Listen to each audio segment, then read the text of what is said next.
যারা এবারে এসএসসি পরীক্ষার্থী আছেন তাদের জন্য র্যামের একটা গুরুত্বপূর্ণ অধ্যায়। এখান থেকে একটা অঙ্ক আপনারা মাস্টলি পাবেন।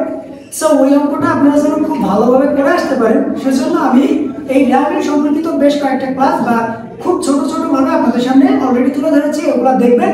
আর এবার এই ক্লাসে আমরা আলোচনা করবো যে র্যামিলে ডেবিট হবে কোনগুলা আর ক্রেডিট হবে কোনগুলা। এগুলো আপনাদের জন্য খুবই গুরুত্বপূর্ণ। একবার দেখে নিলে আশা করি আর কোথাও আপনাদের সময় ব্যয় করা লাগবে না এটা জানার জন্য।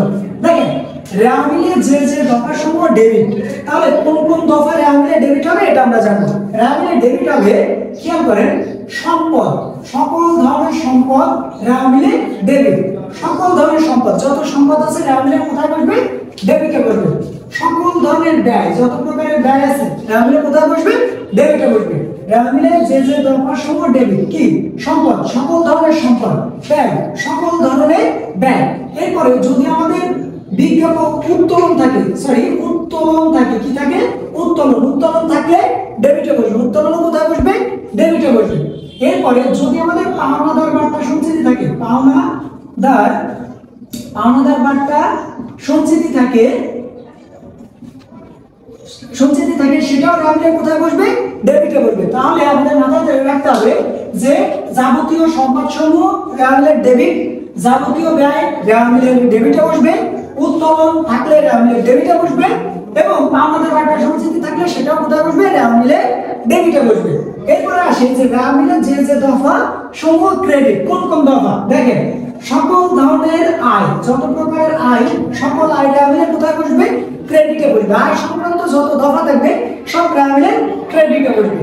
এরপরে দায়, সকল ধরনের দায় সংক্রান্ত দফা র্যামিলে ক্রেডিটে বসবে। যত ধরনের দায় আছে সব র্যামিলে ক্রেডিটে বসবে। এরপরে যত ধরনের সঞ্চিতি আছে, সকল সঞ্চিতি, সকল ধরনের সঞ্চিতি র্যামিলে কোথায় বসবে? ক্রেডিটে। শুধুমাত্র পাওনাদার বার্তা সঞ্চিতি বাদে সকল ধরনের সঞ্চিতি র্যামিলে কোথায় বসবে? ক্রেডিটে। এরপরে যদি মূলধন থাকলে মূলধন র্যামিলে কোথায় বসবে? ক্রেডিটে। আশা করি এটা দেখার পরে র্যামিলে ডেবিট কি হবে আর ক্রেডিট কি হবে এটা নিয়ে আর কোনো প্রশ্ন থাকবে না। পরীক্ষার আগ মুহূর্তে আপনারা খুব সুন্দরভাবে এটা সমাধান করতে পারবেন যে র্যামিলে ডেবিট হবে কোনগুলো? যাবতীয় সম্পদ ডেবিট, যাবতীয় ব্যয় ডেবিট, উত্তোলন থাকলে ডেবিট, পাওনাদার বার্তা সঞ্চিতি থাকলে ডেবিট। এবং ক্রেডিট হবে কোনগুলো? যাবতীয় আয় থাকলে সকল আয় ক্রেডিট, দায় থাকলে সকল দায় ক্রেডিট, আর সকল ধরনের সঞ্চিতি, পাওনাদার বার্তা সঞ্চিতি বাদে বাকি যত ধরনের সঞ্চিতি থাকবে সব র্যামিলে ক্রেডিটে বসবে, এবং মূলধন র্যামিলে ক্রেডিটে বসবে। এরপরেও যদি কারো কোনো প্রশ্ন থাকে অবশ্যই জানাবেন, আপনাদের সাথে আমি সেটা নিয়ে আলোচনা করব।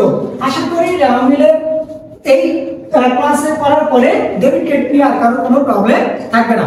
ভালো থাকবেন, পরীক্ষার জন্য ভালো প্রিপারেশন নেন এই আশা করি।